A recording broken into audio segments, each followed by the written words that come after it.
Hi, my name is Lindsay Pate, and I will be talking about some of the new concepts I have learned in this class and how to incorporate the use of technology in the classroom. First off, the use of hands-on learning, solving real-world problems, and using creative ways to teach students in the classroom is centered around STEAM: science, technology, engineering, arts, and mathematics.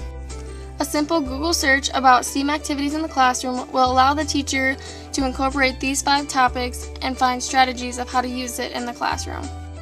Another important acronym we talked about is PBL, which stands for Project-Based Learning. PBL is important to use in the classroom so students can collaborate with each other in order to figure out their project. For example, students could create a story about their favorite superhero and use Adobe Spark to present it to their classmates, or they can create their dream home using Planner 5D. UDL, or Universal Design for Learning, is also another important topic we discussed in this class.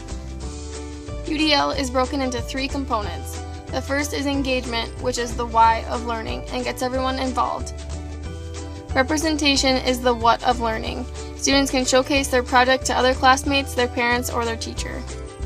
Action and expression is the how of learning. This element benefits the students who like visual learning and also helps the students physically see what is happening and comprehend it more. Giving students multiple options to complete an assignment or project gives them independence and freedom to learn how they want to. UDL and assistive technologies go hand in hand as well. For week 5, my class was instructed to find an accessibility tool that could be used in the classroom. I just recently learned about this accessibility tool called Eye Gaze.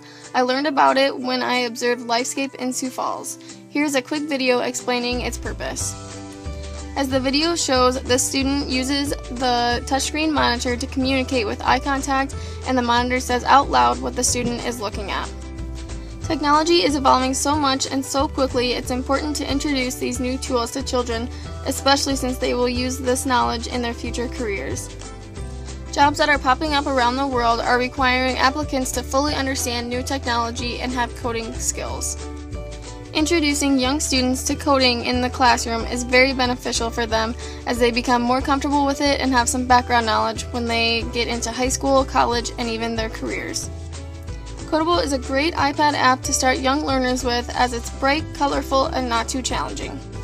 After the students have worked with coding a bit, the teacher can introduce Hour of Code. This event happens around the world for 1 hour to let students, adults, and everyone in between experience coding and solve the puzzles designed by the makers of Code.org. Once again, any type of technology that young children can relate to, it will stick with them and they will remember it. As Mark Zuckerberg says it best, in 15 years we'll be teaching programming just like reading and writing and wondering why we didn't do it sooner. Overall, this class has broadened my knowledge of iPad apps to use in my future classroom, has gotten me comfortable with teaching others how to use these apps, and taught me the true importance of technology in the classroom.